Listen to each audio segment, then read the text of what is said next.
Hey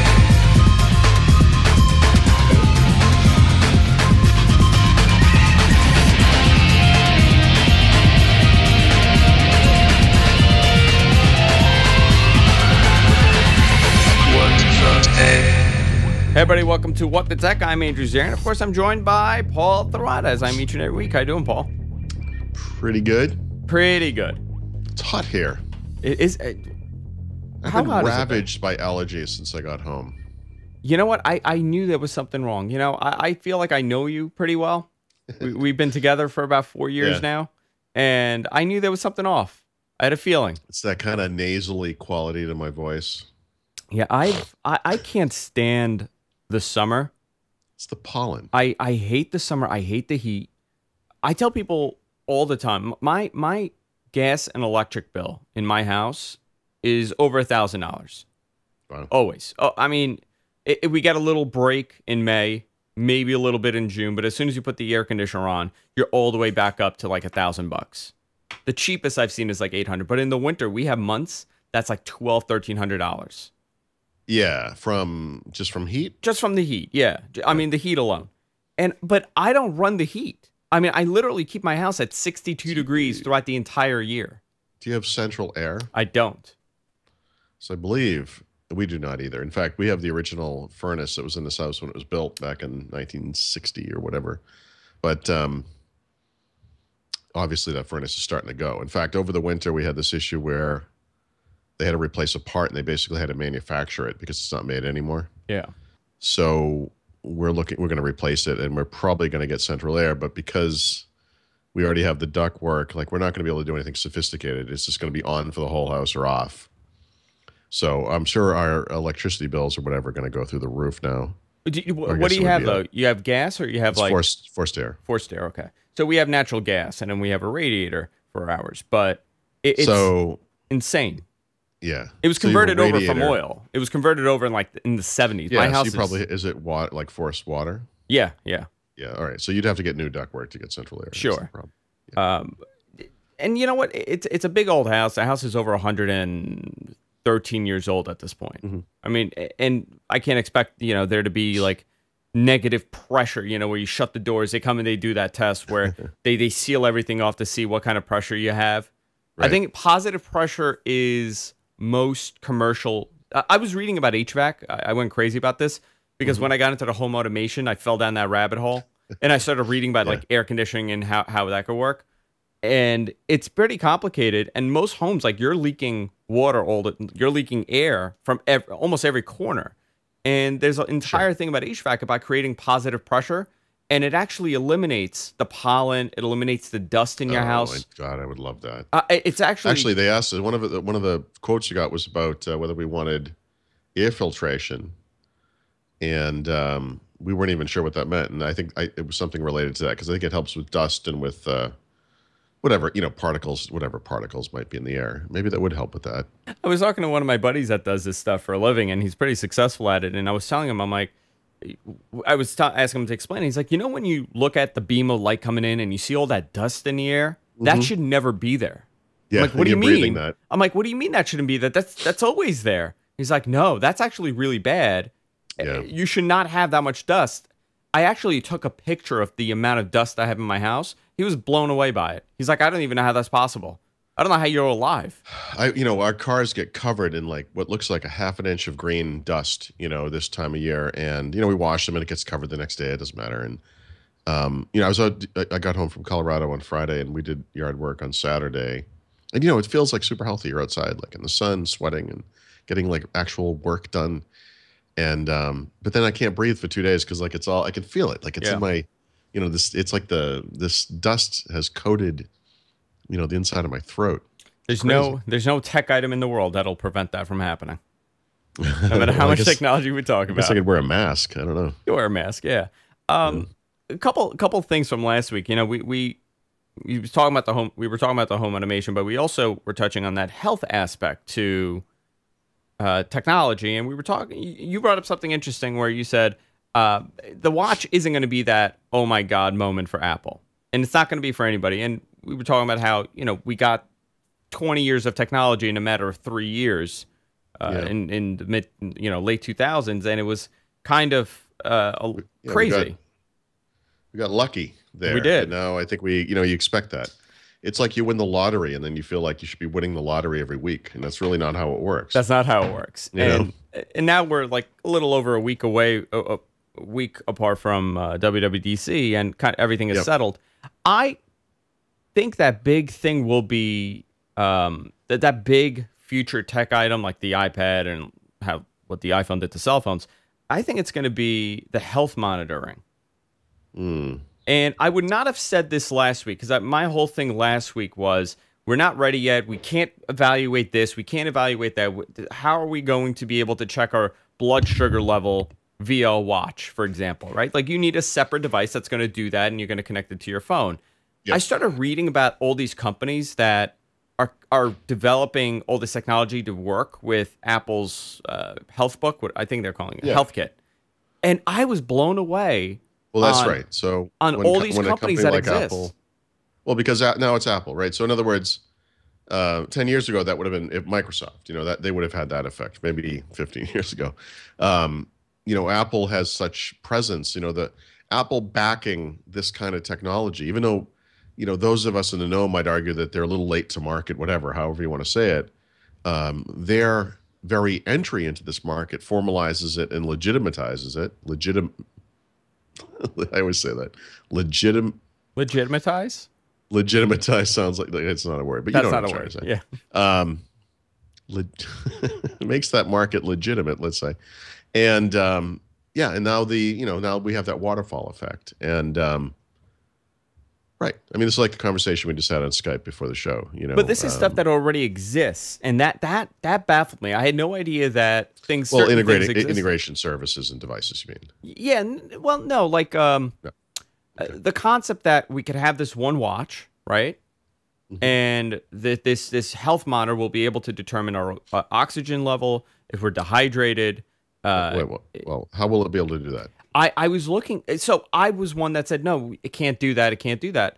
It's possible. There are devices now that have been developed that can monitor your hydration level, for example, through your skin, your O2 level through your skin. Yep. I just found how much monitoring like this do we really need, though? I mean, the issue I have is not, in other words, there are some people who have chronic diseases like diabetes or whatever, where they need to keep track of certain things so that they can stay healthy. Fair enough. I mean, there are people who would just want to lose weight, and that's kind of a fad, but, whatever. But, I mean, I think for the normal person, you don't have to do this as much. I mean, we must have had the discussion. I got the Fitbit recently, and one of the things I really liked about it compared to the Nike Fuel Band I was using previously is that it monitors your sleep. And that sleep monitoring may or may not be accurate. It doesn't really matter. I find that to be very useful for me, or I did at the time, because I actually don't sleep very well. And so this thing's ability to provide this kind of day-by-day look at my sleep was actually very interesting to me for about a month. The truth is, after a while, it just becomes so much noise. All of this data doesn't really mean much. Like, I know that I don't necessarily sleep well overall. Some nights I do sleep pretty well. Some nights I don't. Keeping a record of it is not particularly interesting. Like, it's not necessarily interesting. If you have like a goal, losing weight is a typical one, or monitoring calories, which is something this device can't do. Those kinds of things are obviously interesting, to those people that are trying to do those things. But I mean, for the general populace, after a while, too much data. I think, how it is with technology. We're so into it. We do this, like the technology isn't the way we get to an end game. It is the end game. Like we do it just to do it. So we can fill our homes with all this automation technology. We can wear all these devices on our wrists, whether we monitor everything. But at the end of the day, so what? I really don't need to open my garage from work all that often. No, in that sense, yeah, you're absolutely right. Or whatever. Yeah, no, you're absolutely right in that sense. And I do think that there's something, too much data is not necessarily a good thing. How much monitoring are we going to do? How affected will our day be if we have not hydrated at 2:00 in the afternoon when our phone is telling us, hey, you should drink some water? Like it's stuff like that. By the way, yeah. sorry to interrupt. It legitimizes. Legitimizes. What were Thank you to Nick you were saying? Stinziani on Twitter. Legitimizes. What were you saying? Legitimatize? Okay. Legitimizes or something. I always say that word wrong. You almost convinced me it was a real word. I have a list of like 12 words that I screw up every single time I say them. My list is probably like 30 of them. 30,000 words. Legitimizes. But here was a cool thing, okay? Yes. So I'm like, okay, you know what? Do you need to know that? Do you need to know that? I'm an information junkie. I like to organize everything, and I like to have data in front of me. So I kind of like that, and that's why the home automation stuff kind of appeals to me too. But the coolest thing that I saw from this health aspect, this health monitoring aspect, was a device. It was this Israeli company that has created a device where you kind of hold it, you press a button, and it calculates the calorie count in anything with just based on the molecules of that food item. Right. Nice. And it's a real thing. It works. It's like something they would have on the Enterprise. Star Trek. Yeah, that's what I was thinking. I'm like, oh my God, this is like a future device. So they're showing you hold this thing, you you hit the button, it calculates it, it knows that it's an apple, and it tells you how many calories it is. Or an apple, that's good. Like a double Whopper with cheese, extra cheese. You know? So how it works is that it's crowdsourced. So every time you go to snap it, it'll know based on their cloud server what it is. And apparently it's extremely accurate because it's just counting the molecules of the device of the item that you're eating. Okay. I think something like that is amazing. Could you imagine you just hold up your meal to your watch and it tells you, you're eating 4,000 calories because you're eating like 10 Whoppers. You know what I mean? Like, I think that's amazing that more than that, but yeah, no. But this exists. Sure. Those are the items that I could see being important, not necessarily. I don't know. The running app. I don't know. I don't know that it has the universal appeal. I mean, that said, why would a phone have some kind of universal appeal? I guess it's kind of hard to say. Yeah. Yeah, I don't know. I thought it was cool because I was doing the calorie count thing, and it's a total pain. I don't know if you've done it. Have you done the calorie count? Oh, yeah, it's awful. It really is. It's never accurate. The way you lose weight is you spend so much time trying to figure out how many calories are on something you don't have time to eat. You're disgusted it's really by just, the end of it. It's not it's a miserable thing to do. I think the whole thing with calorie counting is that it's not necessarily that you're counting the calories. It's the fact that you're shocked when you find out how many calories something has. Well, I was thinking that with this Israeli device that you were describing, that the ultimate reaction to that is going to be, what the? I cannot believe it. Yeah. This thing can't be accurate. This, double Whopper with extra cheese could not possibly have 5,600 calories in it. Since we're talking about calories, I believe in good calories and bad calories. Bad calories, bread. Good calories, wine. Well, okay. So bread is absolutely bad calories. Good calories, anything that's meat, any cheese. I go base. If I'm drinking wine, it doesn't count. It's really, it boils down to carbs/sugars. So unfortunately, beer is bad. Wine is pretty bad. Some wines are, less carby than others, but they're still not good. So I don't know. I just wanted to bring that up. I wanted to touch on that a little bit. Yeah, I thought that device. It's actually on Kickstarter too. You could find it. They're funding the entire project. Obviously, the reality of a company like Apple is that it's humongous. It's one of the biggest companies in the world. And so its chances for growth are not necessarily all that good once it has started selling its products in every country on earth, which it kind of basically has. China being the great final frontier for them. At some point, you've kind of saturated the planet with what you have to offer. And that's why they look to new products for growth, fundamentally.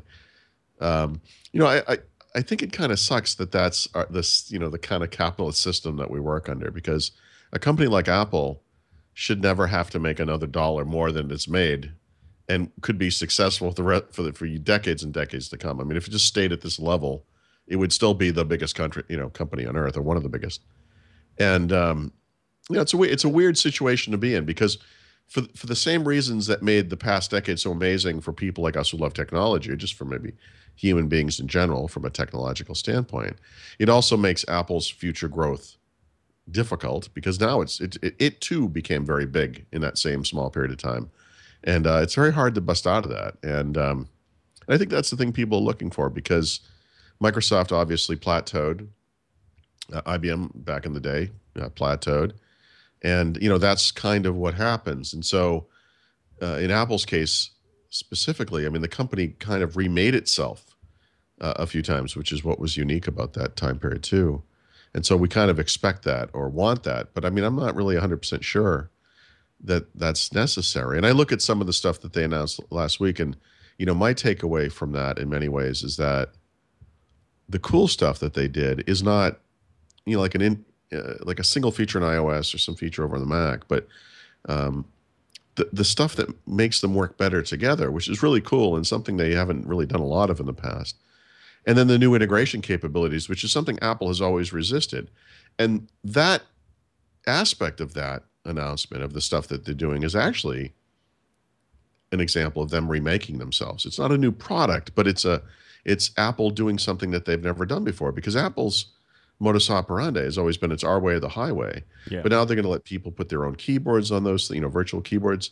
They're going to let apps integrate into the they don't really have file open save dialogues, but whatever the version of that is on the iOS devices.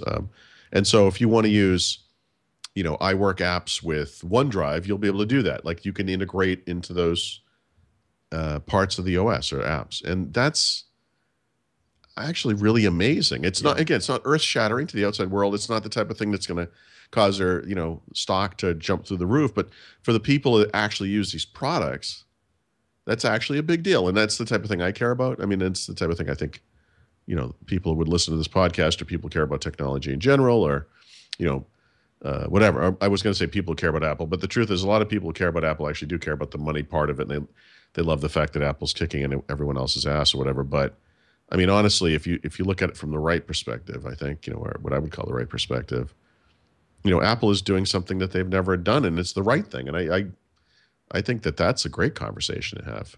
Oh, you're absolutely rather than, right. oh my God, is it like they're going to be a watch or a TV or a surfboard? Whatever. The Apple surfboard. How would they market the Apple surfboard? Would they give you like the simplest, thinnest surfboard on earth? Would they give you like statistics on shark attacks to regular diamond chamfered edge? Yeah.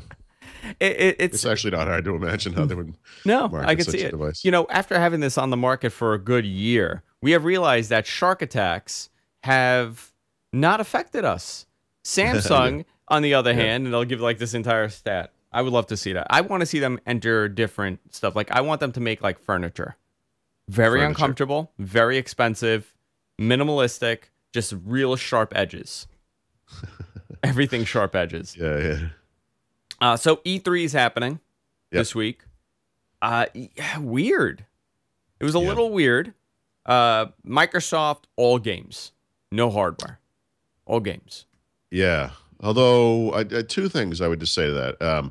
Obviously, the guy, I don't remember his name now, but Phil Spencer or something, whatever his name is, stood up and said, games. We're only going to talk about games. And then he proceeded to step through whatever it was, 2 hours of back-to-back game demos and whatever. You either love that or you just kind of switch the channel. It doesn't matter. But actually, there were two things that happened on Monday, which was the day of Microsoft's press conference at E3 that I think bear mentioning. One is that the final step in there, I kind of call it backpedaling when I'm trying to be a little sarcastic, but their kind of change in strategy since they originally released announced the Xbox One last year was the release of the $400 connectless version of Xbox One. It's actually a big deal. And when you take that in connection with all the other stuff they've done over the past year to kind of, fix the problems as they were originally announced, remember that guy said that, I guess if you're in a nuclear submarine, you won't be able to get an Xbox One because it has to be on, connected to an always-on connection. It's just a really stupid thing to say. So they really blew it last year, and I think they've spent the past year trying to turn that around. They haven't hit on every single little issue, but they've done a good job with that stuff, I would say. The other one is they opened up the Xbox feedback website. I think Xbox One feedback website. It's one of those user voice sites. Microsoft does this for Windows 8, and they do it for Windows Phone 8 as well, Windows Phone. Basically, it's a place where users can go and say, I like this, I don't like this, I want you to add this, and Microsoft can look at the feedback and prioritize based on what they see. And so they've changed from we dictate from on high, excuse me, to Xbox One is going to be the Xbox One that you want, And I think that's a big. I think it's a big deal. I think so too. And I would have liked to see something announced as far as even like software updates. There was nothing as far as software goes and the progression of their software. But is it necessary for Microsoft to unveil those things at E3? I don't think it is. They have their own Well, events. right. You know, it should have been a clue last week at whatever point they announced dozens and dozens of new entertainment services coming to Xbox this year. And at the time it was like, why would they not have announced that at E3? It's a week away. Maybe that should have been a hint that they weren't going to announce, anything other than games, right? And I think it was a response to Last year. what happened last year. Yeah. Very non-controversial, because at the end of the day, the value proposition of Xbox One and the PlayStation 4 is the same. We have this collection of games that we feel is superior and will drive you to our platform. We have certain exclusive games, which we think, puts it over the top compared to the competition. And we also have exclusive content of other kinds, including exclusive time windows. So, for example, if you play Call of Duty games on Xbox, you'll get the downloadable content first, which is actually a really big deal for people that play Call of Duty. Oh, that's a huge deal. Yeah. Yeah. And PlayStation has its own stuff too. I think there's a game. I don't know. I'm going to get this wrong. I don't follow the PlayStation stuff as well, but I think there was a game, Destiny, that they announced that I believe is coming to Xbox, but later, so it'll be first on PS4. If I got that game name wrong, I don't bother. I don't really care. But you understand the basic idea. So this is an easy story to tell. In fact, it's so easy.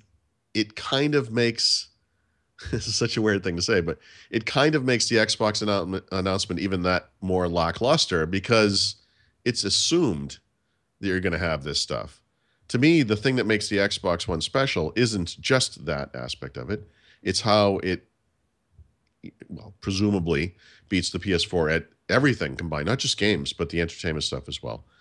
And I thought that was a little weird. And on the flip side, Sony showed up and they talked about games, of course, it's E3, but they also talked about a bunch of entertainment stuff. It was kind of like they reversed their strategies year over year, where this year Sony was going for the entertainment stuff, plus the games, the whole package, whereas Microsoft was going just for the games. Yeah, they also announced the PlayStation TV, which is right. going to be available in the fall. It's going to be $100.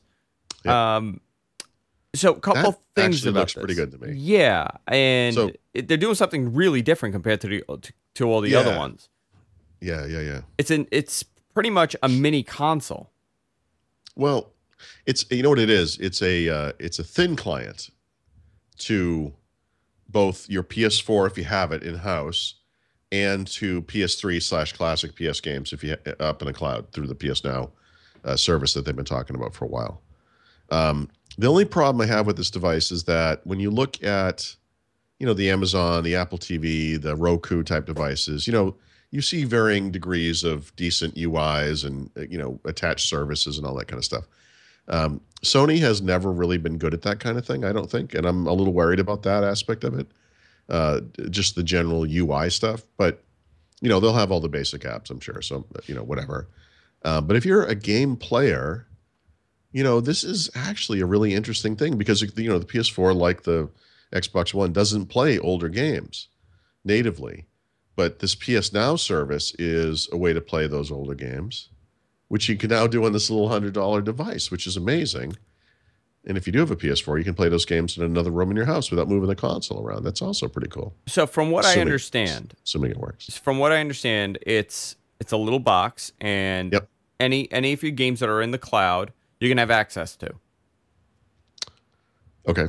Right? Am I off? Well, there? I don't know. I mean, so obviously, what you're going to see is what I assume will be close to a complete list of PS3 games, and then select classic, very well regarded PS1, PS2 games.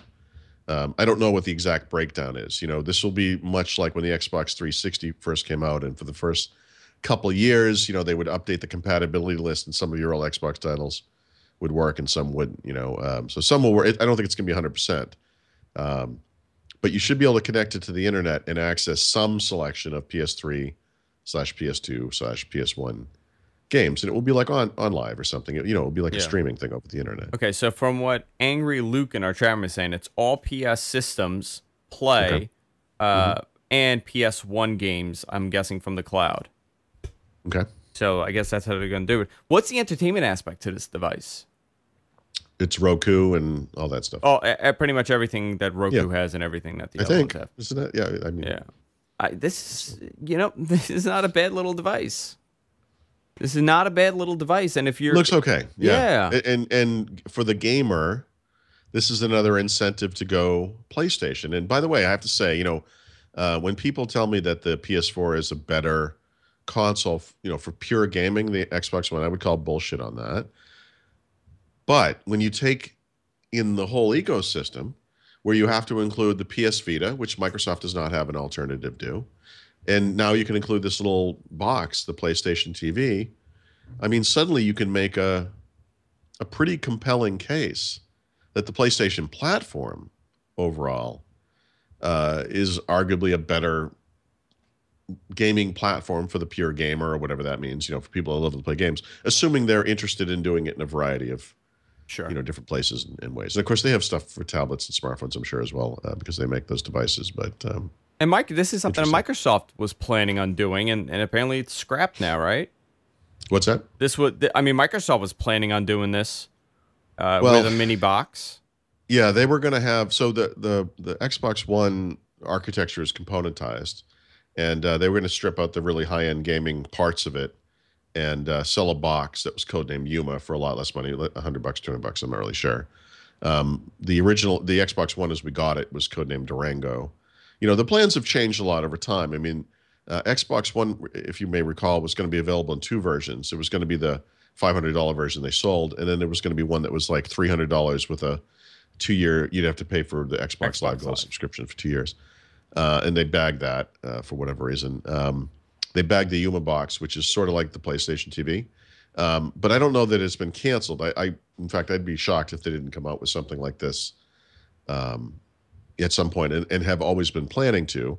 The only problem is, if this comes out Christmas next year or whatever, even if it came out Christmas this year, people are going to say, "Oh, you're following Sony," and it's not really the case. I mean, this was always the plan, but I don't know about the gaming aspect. If it had that kind of on live style gaming functionality that the PlayStation version has, but yeah. I mean, this is the trend. This is where it's headed. I just recently changed my file service. I actually want to tell you this because it was a mind-boggling conversation that I had with Verizon. Yeah. I get a little message when I went to go pay my bill. It said 0 balance. I said, great. And I was just clicking through, and a pop-up came saying, hey, you're out of your contract. We're going to raise your rate. Yikes. You're going to be paying, I think right now I'm paying $280 a month. And the thing said, we're going to raise your rate to $330. Something like that, $320. If you don't, from $280, it's going to go up to $330 if I don't sign a contract with them. So as a test, I called them up and I said, hey, I just got off the phone with Time Warner. They're telling me that my bill will be cut in half. I don't care for the internet stuff. Right. I just want all the channels and I want HD TV. And they tell me it's going to be $180. What can you do? Woman comes back and goes, we can't do anything for you.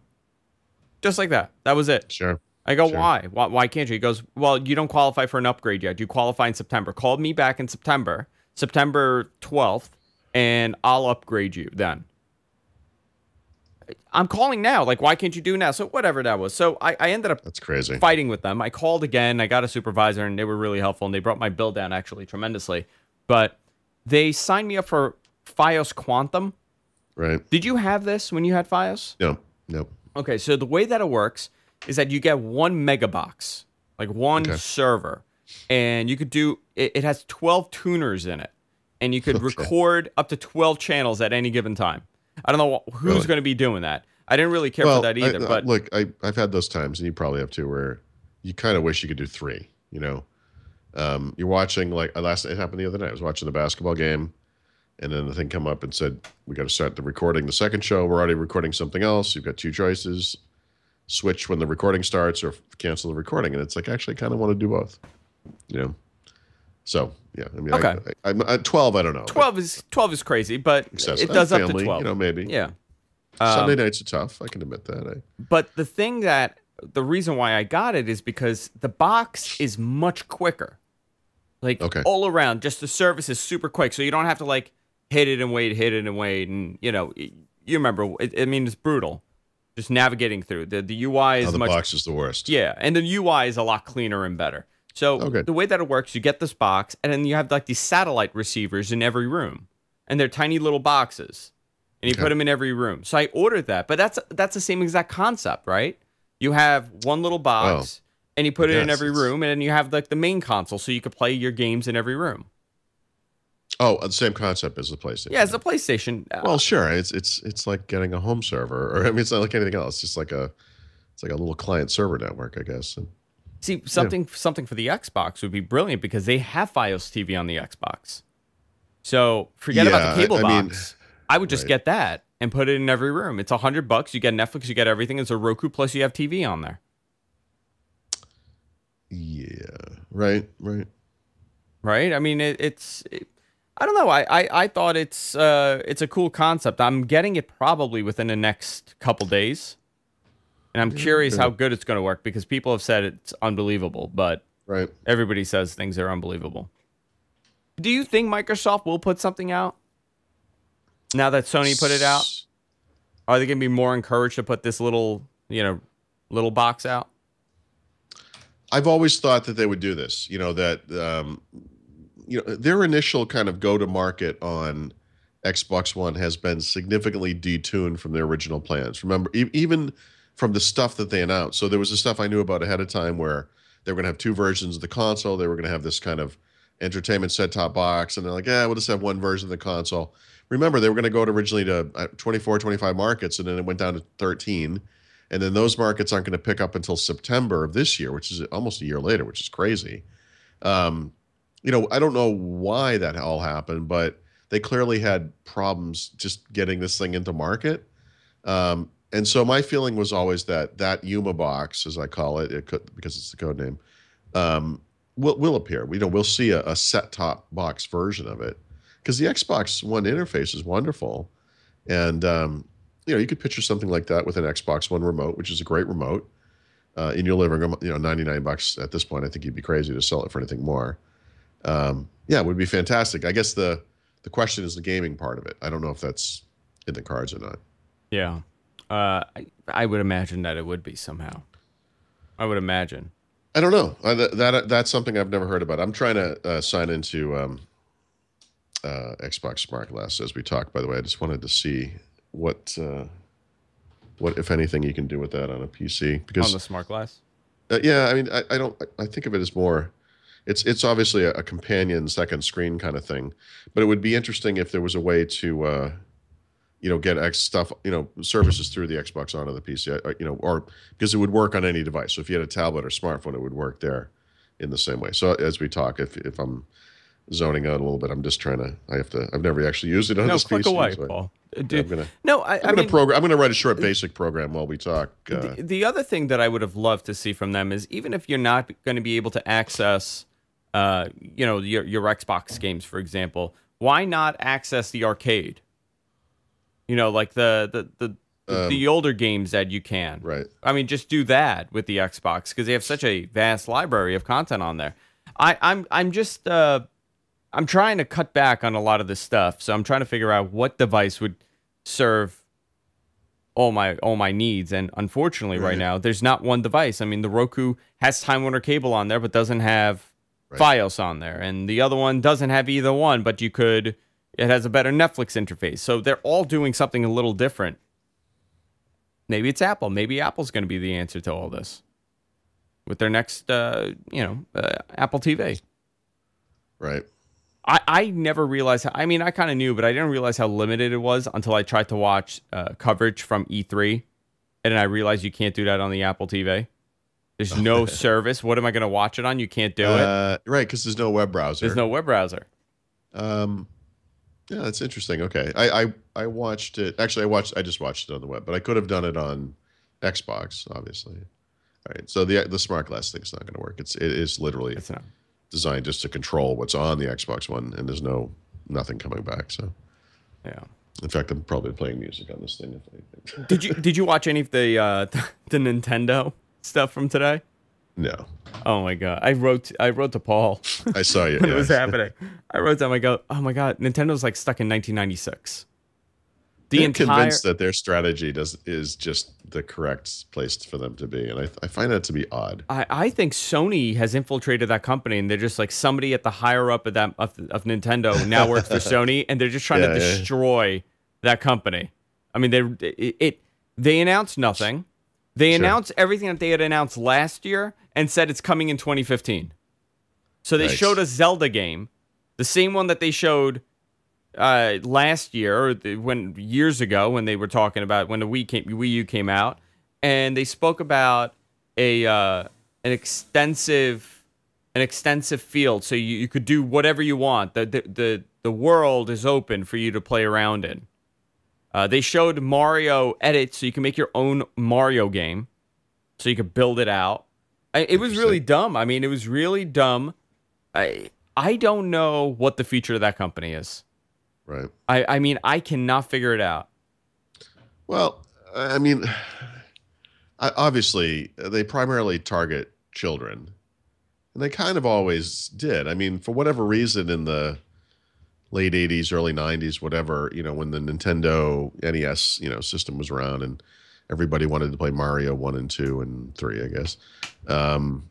There was some crossover appeal there. And obviously, again, with the Wii, the original Wii, for about 10 minutes, there was some crossover appeal when the drunken party would pick up the Wii sticks and, play golf or whatever on the big screen TV or whatever. But primarily aimed at children, right? I think that's a fair assessment. And so I guess that market is what it is. I mean, yeah, but you know what? The children, you know what? They're playing the iPad. Right. And I think that's why they've been harmed, because the Nintendo market in many ways used to be what casual gaming was, whereas casual gaming now, there are so many more options. And, the hardcore gamer types are going to migrate to the Xbox or PlayStation. Yeah, they're not selling any consoles. People aren't buying them. And unfortunately, they're going to go away like Sega did. And well, yeah, that's what a change. What a change, yeah. Guys. And you know why Sega failed? Because Sega, first of all, should never have failed with the Dreamcast, because it was actually a really good console. Oh, it's fantastic. And it just they couldn't keep up. And PlayStation. Well, by the way, the Dreamcast failure is why we have Xbox. That is why we have Xbox. You're absolutely right. Okay, so I mean, if Dreamcast had succeeded, Xbox never would have happened. Yeah. Well, Xbox was a collaboration initially with who? Sony? No, who was it with? No. Well, actually, probably Sega. I mean, was it Sega? It was collaboration. Sega. The Dreamcast was a collaboration with Microsoft. One thing, there was a Windows CE thing in there. No, I think what you're thinking of is the disc player for some Nintendo device, which might have been, that maybe never even came out, like the N64 or the Super NES or whatever, was Sony doing it. Okay, that's what it was. And then I think the reason Sony went off and did PlayStation, I'm probably getting bits of this wrong, but I believe the reason that Sony did PlayStation was because Nintendo nixed the disc player and continued with cartridges, and Sony was burned by that, and they entered the console market. They did their own thing. Since we're talking about all these consoles and all these devices to stream, last week a story came out. FCC is considering improving the definition of broadband. Yeah. So they currently, it is defined at 4 megs by 1. Broadband is 4 megs down and 1 meg up. Yeah, 1 meg up is baloney, but and that was actually defined in 2010. Okay. Now they're looking to do 10 megs down and 2.9 up. Okay, seriously, can we get to a system where it's the same up and down? This is very important. I don't understand why it wouldn't be the same up and down. They don't. ISPs don't like it. They don't like symmetrical. They don't like symmetrical. It's so important for what we're doing, and it's so important I think for what most people are doing, like this kind of thing. Every time you see an iPad commercial and there's some guy in Iraq fighting a war, talking to his kid, up and down matters. It's not just down. You know, it's got to work both ways. I mean, I just don't get it. It's so for Two-way. It's two-way. There's never one way. yeah. The internet is not one way. So 10 by 3 is better than 4 by 1. Yeah. Better than 4 by 1. That's their definition of what they're going to consider broadband. But even I mean, Paul, for what we're doing now, all the streaming content that we're getting, 10, I guess 10 would be fine because 5 is 1080p, right, on Netflix. So if you're streaming 5 megabits, yeah, you downloading, get 1080p. You get 1080p. By the way, I mean, you're doing nothing else. I mean, that's kind of a best consistently. Yeah, you need it consistently. It's crazy that they have to define it at that. Why? First of all, I know people with 10 megs and 25 megs and 35 megs, right? And they can't watch Netflix. They can't watch any streaming stuff because their service sucks. They're on some crappy node probably, and it's not a consistent service. I'm about to get really upset. Go ahead. I'm testing my service, and the download speed is like 60. And what's your upload? Under 10. Let's see what it says. It's 9.8. And what is this supposed to be? That is what it's supposed to be. That's the problem with Comcast. It's actually, maybe it's supposed to be a little higher than that. But it's, they have that, my download speed is more than it's supposed to be. I think it's supposed to be 50. I don't remember anymore. 50, 10. I hate that. I just hate that disparity. Yeah, it's like for us, they want to get rid of my 50 by 50 line. I have a 50 by 50 FiOS, and I've been off contract, and they've been charging me like an extra $5 a month, and they want to put me to like 75 by 65 or whatever that is, or 75 by 50, and I don't want it. I'm fine with the symmetrical. This line is solid. It never goes down. Right. But do you think now with the pressure of a lot of these streaming services that the ISPs are now being forced to give you more bandwidth or give you more consistent bandwidth because now we're starting to realize how much the service sucks? Well, I mean, hopefully most people live in a place where this is the type of thing that should be handled automatically by competition. You should have 2 to 3 choices, and you can go to the guy that offers, better performance or whatever. Yeah. I don't know. That was one thing, FiOS did right. There was much less disparity between download and upload. Oh, we have Time Warner Cable here. The only competition to FiOS, and the max upload that you could get is 5. Oh, jeez. That is the maximum upload that you could get is 5. It's so unacceptable. They have a package. It's 300 by 5. Right. By 5. Like, give me another. Give me a couple. Give me 20. Yeah. It's this crazy thing. Right. Where it's probably fair to say that if you reach a certain level of upload speed, you're fine, right? I mean, if my connection was like 20 up and 60 down, I guess I'd be okay with that. But yeah, Radar. I need to look at this. This is just me being lazy. I have a feeling there's a way I can pay extra to fix this problem. I just haven't done it. You could get business class. Yeah, maybe maybe I should. Yeah. News came out that Google's buying a satellite. Hey. They're buying a satellite maker, Skybox. Hopefully it's a weapons-capable satellite. It eventually will be. Yeah, I feel like you can trust those guys. I feel like it's going to happen. Google's buying Skybox Imaging in a deal that could launch. It could be a launching pad for their internet company. For the internet company to create their own fleet of satellites to take aerial pictures and provide internet access to remote areas in the world. Unfortunately, Paul, I think it's going to be them that's going to force these ISPs to kind of get their act together with their internet. This is a perfect example of a company that's going to buy up everything. They're making so much money that they don't care to lose money on putting internet in your neighborhood. Oh, right. I mean, this is Bill Gates talked about this. Yeah. This was Microsoft 10, 15 years ago, where they could just throw stuff against the wall and see what sticks. And now they can't really afford to do that. But Google's on the ascendancy, so of course, they can afford to do that. So. Yeah, but they also couldn't do that because everybody was watching and they were terrified of antitrust lawsuits. Well, but that's why the antitrust happened, Yeah. in other words, because Microsoft could just halt development of products simply by saying they were going to enter a market, which is the very definition of market power when you think about it. I mean, Google does this, Why would anyone create a search engine now, right? Why would anyone create an online mapping service? I mean, Apple did it obviously, but they're kind of a special case. And let's face it, that's kind of an inside joke in the industry. But when Google does something, it doesn't make sense to compete with that for the most part. I mean, and God forbid it's like core to Google's business. You might as well just forget it.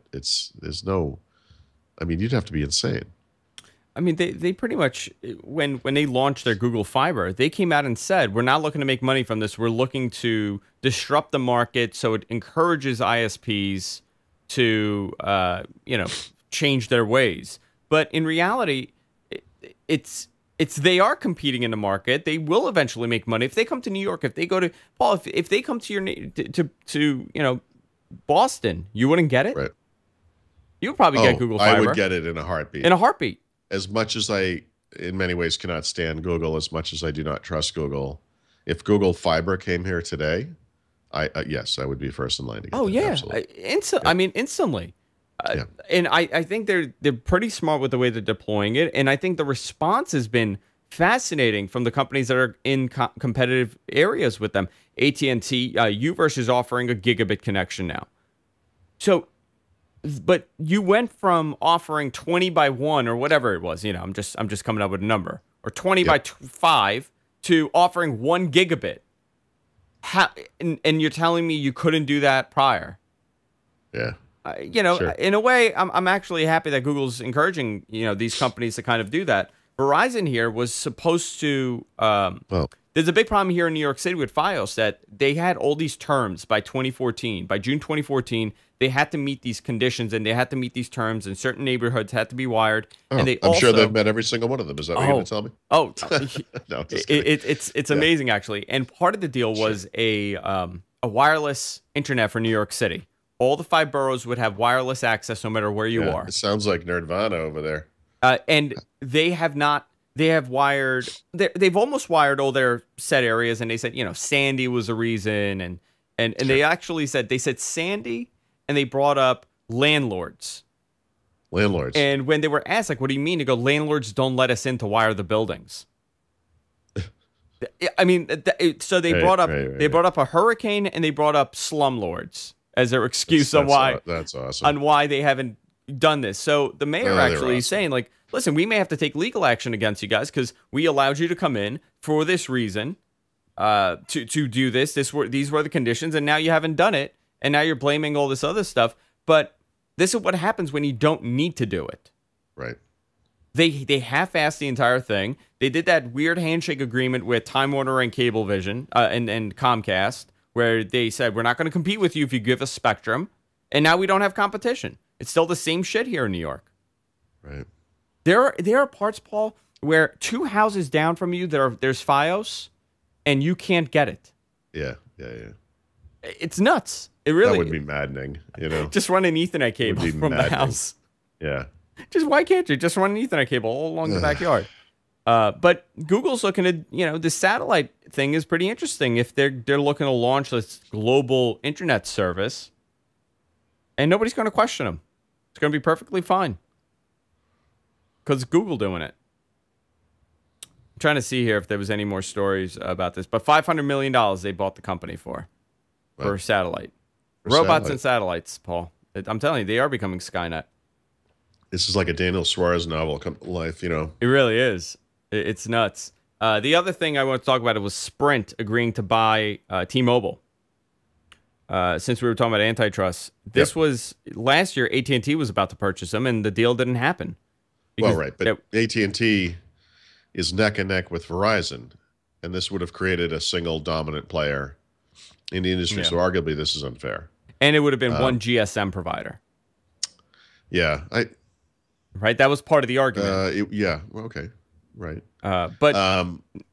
But T-Mobile combining with Sprint, aside from the technical issues, because they actually have different network types, we'll have to solve that little problem. This creates a third carrier that's as big as Verizon and Sprint, Verizon and AT&T. So I expect that one to be okay. So Sprint has actually been very aggressive because they did buy out. Who bought Metro PCS? I don't even recall. I think Sprint might have bought Metro PCS. So a lot of these other companies. So I mean, we're down to 3 companies. Right. Well, down to 3 companies, but that's kind of the natural order of things. And that's down to 3 companies on a national level. Actually, everyone has access to multiple other companies for the most part. You know, Cricket, Yeah. whatever. I mean, there are other carriers. So, you know, I'm sure most of them just piggyback off of whoever, but you do have other options. Apparently, T-Mobile bought Metro PCS. Yeah, okay. It was T-Mobile. But T-Mobile is something I would consider personally if it worked for you. And I don't know that it doesn't. I mean, you know, like most people, you kind of get in some system and you're kind of there, and you know how awful it is leaving, and you just don't want to go through it, you know. But in my case, it's a little extreme because I have 3 phone lines, and you know, because I write about this stuff, it's a little more complicated. But you know, T-Mobile has really good terms, especially for such things as international travel, data access, and all that kind of stuff. You know, if that worked for me, and it's testing it that's hard. It can't, you know, for most people, you live where you live, and so you drive around the area, you drive to work every day. It's not hard to know whether a phone is going to work for you or a system's going to work for you. But I also travel, and so it has to work where I go. It's a little complicated. Yeah, the problem with T-Mobile is Sprint too. Both do not work where I am. Yeah, probably in Manhattan they do, but they do not work at all here. To the point that if you have Sprint or T-Mobile, I tell you, just turn off the phone. You're wasting your battery if you're in my house. There's nothing. Right. I mean, it's like no service. Yeah. I'm in a crazy dead zone. Yeah, it's nuts. And I don't know how much this is going to help them. I mean, the problem with T-Mobile and Sprint both is the fact that they are not in a lot of areas, and the service is not good unless you're in a major metro area, especially for T-Mobile. Okay.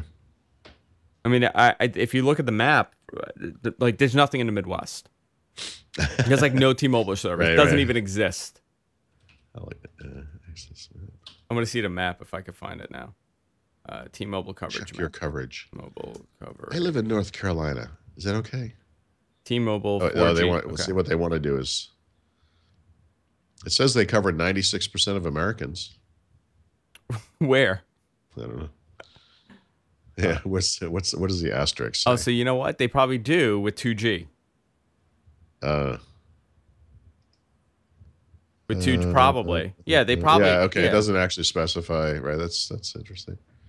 Wow. According to this, I have excellent T-Mobile and 4G LTE service in my area. How is that possible? I'm looking at the map. It's like T-Mobile tells me it's satisfactory. No. This says excellent. No, maybe I mean, T-Mobile. for me, I mean. Maybe T-Mobile does work. Does this zoom in? Yes. Maybe they did do some upgrades. The map is so pink.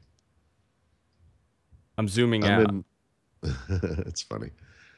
So all of New York City is covered according to this. Yeah, I mean, I don't know how to rate such a thing. I mean, it's never like this. No, it can't be. There are. I mean, I have to say, actually, there are fairly gigantic areas that are not covered at all, with nothing. Yeah, like Montana, South Dakota, Idaho, Nevada, Oregon. A lot of parts of Denver, California, Colorado, where I go to a lot. New Mexico. See Denver. Is Denver even covered? I would imagine Denver is covered. I'm looking at it. It's going to be when you get outside. Right outside. Yeah, I'm looking. You know, it's. I don't know. It's very interesting. Yeah.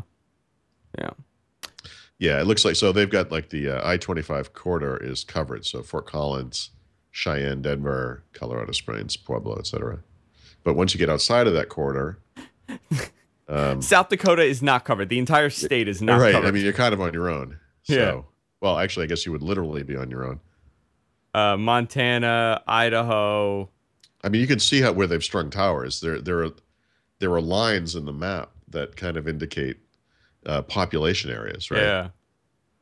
That's so funny. Yeah, that's very interesting. So this is not the service to get if you live out in the boondocks. No. But I mean, what do you get if you do? Well, by the way, that kind of thing has improved. So when I used to first go to Denver for work, there's a road you can kind of cut over from the airport to I-25, and it's out in the middle of nowhere. And it was always very comical with the original iPhone or the first couple of iPhones. The little blue dot would be miles off, and it would be freaking out because it thought you were in the middle of the desert or whatever. And if I had to go from the airport to like Boulder or the airport to I-25 and then up to Fort Collins, Loveland area, that thing was lost for the first 30 minutes of the trip. And once you got on the highway, you were okay. But you know, and it's been years. It's fine. I mean, the access this is AT&T out in the middle of nowhere in Colorado is fantastic. It's fine. I'm zooming in on this map. You know what? Yeah, it's interesting to go into different areas, especially if you're familiar with the area.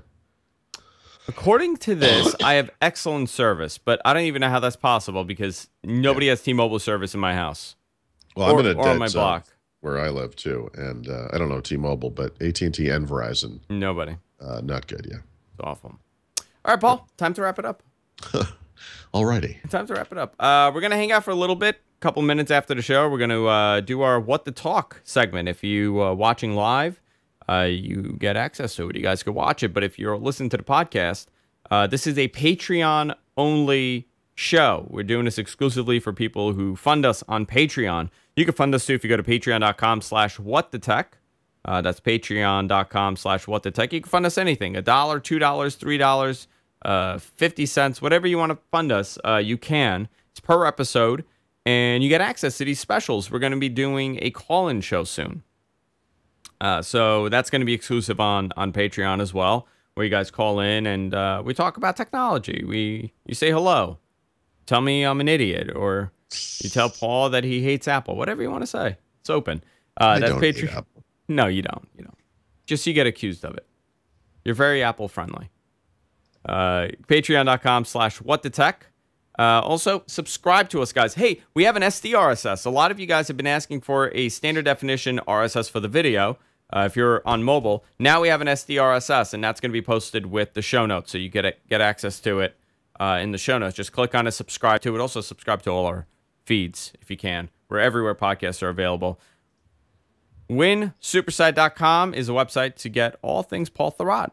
Everything that Paul talks about is on there. I see you've been writing a lot about the Surface 3. Yes, I have. Has your opinion of it changed over the last couple of weeks? No, it's really good overall. I mean, as kind of a road companion, you know, something you can take with you. It's perfect in many ways because it's so thin and light, and it's got decent battery life. You know, it runs Windows, etc. It's good. I mean, as an only computer. I don't see a way that I could actually use it sitting here at my desk. The fan kicks in too much as soon as you do anything with it like that. It's just still, it just stresses it a little too much. But as far as taking it on the road, it's a joy. You throw it in your bag, you don't even know it's there. It's wonderful. Yeah. I'm looking at the prices. You know, I was looking at the price before, and I thought it was astronomical, but the i7 is $1,600. Oh, it can get astronomical. It can, but 256 is more than enough. Astronomical, as I would say. Astronomical. It's the i7 is super fast. 256 is more than enough. Yep. 1678.